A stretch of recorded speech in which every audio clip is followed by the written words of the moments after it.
बँकॉकच्या दिशेने गेलेल्या माजी आरोग्यमंत्री तानाजी सावंत यांचा मुलगा ऋषिराज पुण्यात परतला। ऋषिराज सावंत 2 मित्रांसह खासगी विमानाने बँकॉककडे निघाला होता। त्यासाठी त्याने 68 लाख रुपये खर्च केल्याची माहिती। माझ्या मुलासोबत कोणताही वाद नाही, पण तो असं अचानक का निघून गेला माहित नाही। तो 10 दिवसांपूर्वीच दुबईला जाऊन आला होता, तानाजी सावंतांची माहिती। पुणे पोलिसांकडून रात्री उशिरा ऋषिराज सावंत यांचा जबाब नोंदवला। पुढील कार्यवाही करण्यासाठी अपहरणाचा गुन्हा दाखल केला। चौकशीनंतर सर्व गोष्टी स्पष्ट होतील, पुणे पोलिसांची माहिती। भांडण करून निघालेल्या मुलाला अडवण्यासाठी तानाजी सावंतांनी सत्तेचा गैरवापर केला, सुषमा अंधारेंचा आरोप। तर ज्याच्याकडे पैसा त्याला न्याय लवकर मिळतो, अंधारेंची टीका।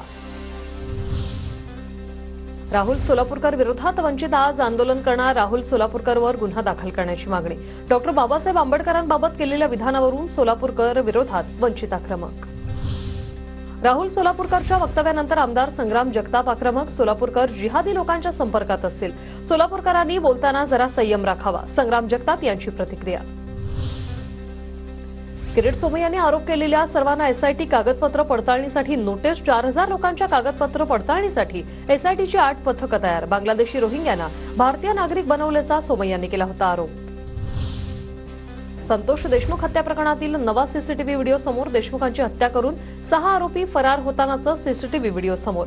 धाराशिवच्या वाशी शहरातील आता सीसीटीव्ही समोर आलेत। आरोपी स्कॉर्पिओ गाडीतून पळाले। बीडमध्ये 127 शस्त्र परवाने रद्द। पोलिसांच्या प्रस्तावानंतर जिल्हाधिकाऱ्यांची मोठी कारवाई। शस्त्र परवाना रद्दचा आकडा 500च्या वर जाण्याची शक्यता। पोलीस अधीक्षक नवनीत कावत यांचा दणका।